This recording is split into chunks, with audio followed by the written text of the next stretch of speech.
নমস্কার, আপনারা দেখছেন নিউজ বিশ্ব বাংলা, সময়ের সাথে মানুষের পাশে।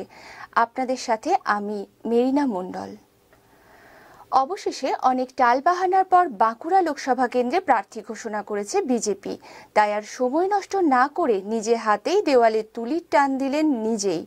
বাঁকুড়ার পাঁচবাগা এলাকায় দলীয় কর্মী সমর্থকদের নিয়ে দেওয়াল লিখন শুরু করলেন প্রার্থী ডাক্তার সুভাষ সরকার।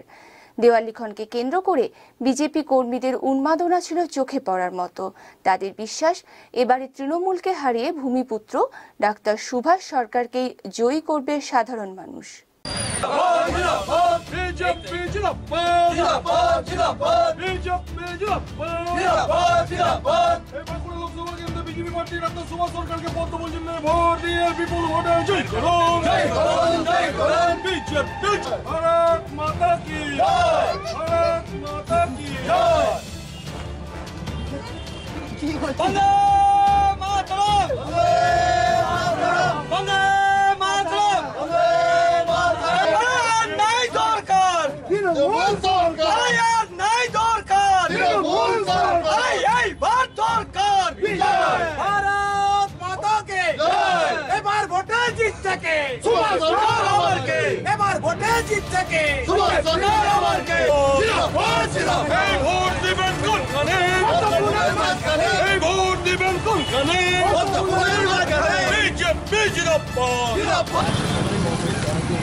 আমরা তো আজকে একটা কর্মী সভা করেছি, করে তারপরে দেওয়াল লিখন দিকে দিকে শুরু হয়ে গেছে।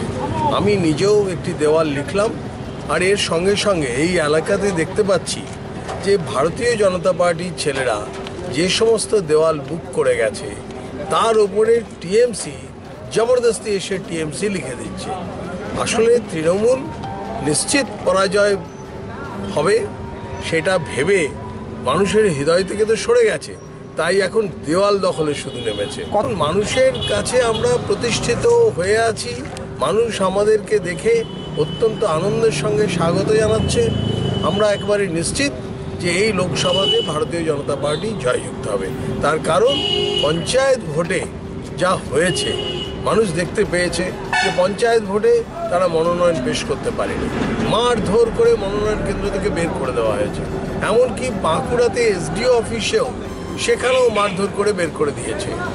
আর এমনকি কোর্টের মধ্যে যেখানে জয়লাম বলে তারা মারপিট শুরু করলো, মানে বদমাইশি করে।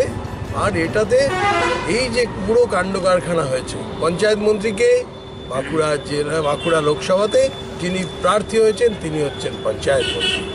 আর সঙ্গে সঙ্গে বিষ্ণুপুর লোকসভাতে প্রার্থীকে তৃণমূলের, পঞ্চায়েতের যিনি রাষ্ট্রমন্ত্রী তিনি। কাজেই মানুষ একদম ভালো চোখে দেখছে না, কাজেই তৃণমূলকে প্রত্যাখ্যান করেছে।